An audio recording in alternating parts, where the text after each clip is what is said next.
दोस्तों, भगवान कृष्ण ने महाभारत काल में ही कलयुग का विस्तार पूर्वक वर्णन कर दिया था। कलयुग में लोग कैसे होंगे, जीवन कैसे व्यतीत होगा, लोगों का व्यवहार एक दूसरे के प्रति कैसा होगा, यह सब उस काल में ही बताया जा चुका था।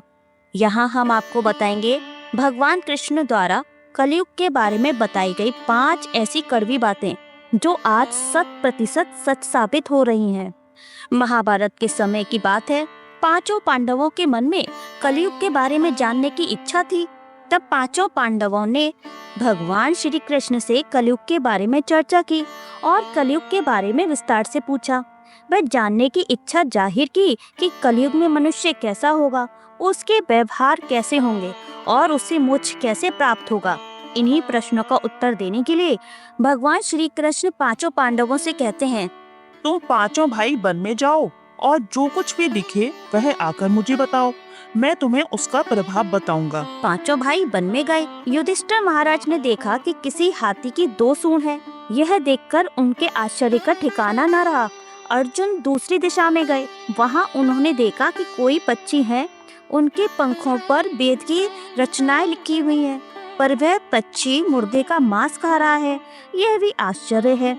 भीम ने तीसरा आश्चर्य देखा कि गाय ने बछड़े को जन्म दिया है और बछड़े को इतना चाट रही है कि बछड़ा लहू लुहान हो जाता है।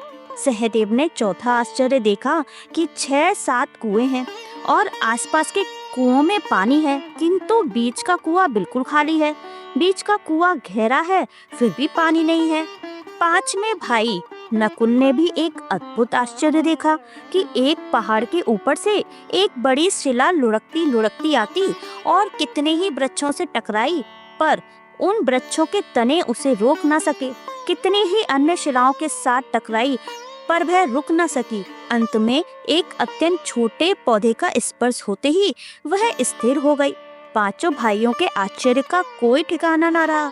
शाम को वे श्री कृष्ण के पास गए और अपने अपने अलग अलग दृश्यों का उन्होंने वर्णन किया।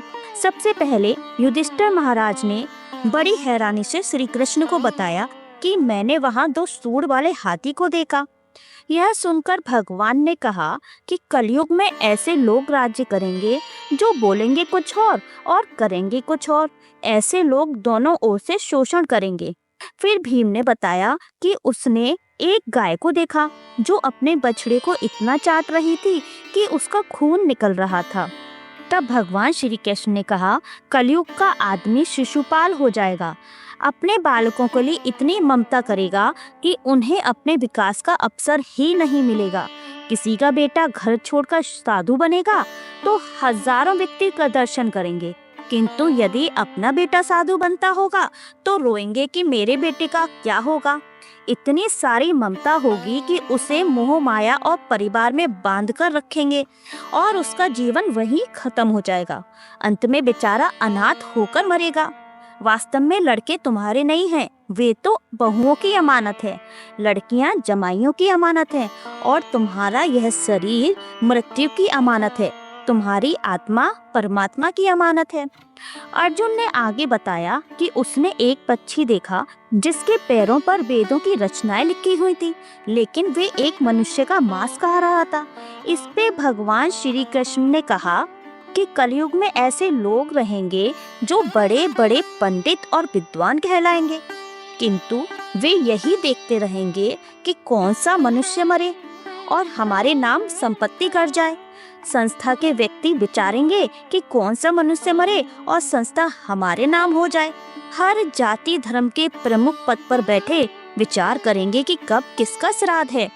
अब आगे नकुल ने कहा कि एक भारी चट्टान पर्वत से टकराकर गिरी, लेकिन एक छोटे पौधे की वजह से वह चट्टान वहीं रुक गई। इसका अर्थ बताते हुए भगवान ने कहा कि कलयुग में मनुष्य की बुद्धि क्षीण होगी, उसके जीवन का पतन होगा और इस पतन को धन रूपी वृक्ष रोकने में समर्थ नहीं होंगे।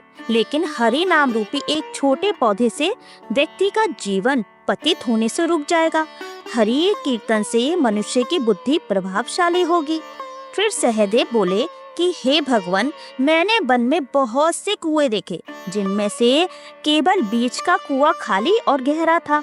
तब श्री वासुदेव भगवान ने बताया कि कलयुग में धनी व्यक्ति अपने मन की खुशी के लिए विवाह उत्सवों में अधिक धन खर्च करेंगे, परंतु यदि किसी गरीब को देखेंगे तो उसकी मदद कभी नहीं करेंगे। अपने आप को खुश करने के लिए शराब का सेवन, मांस आदि का खान पान करके धन व्यय करेंगे। जो लोग ऐसी आदतों से दूर होंगे उन पर कलयुग की नहीं बल्कि परमात्मा की कृपा होगी।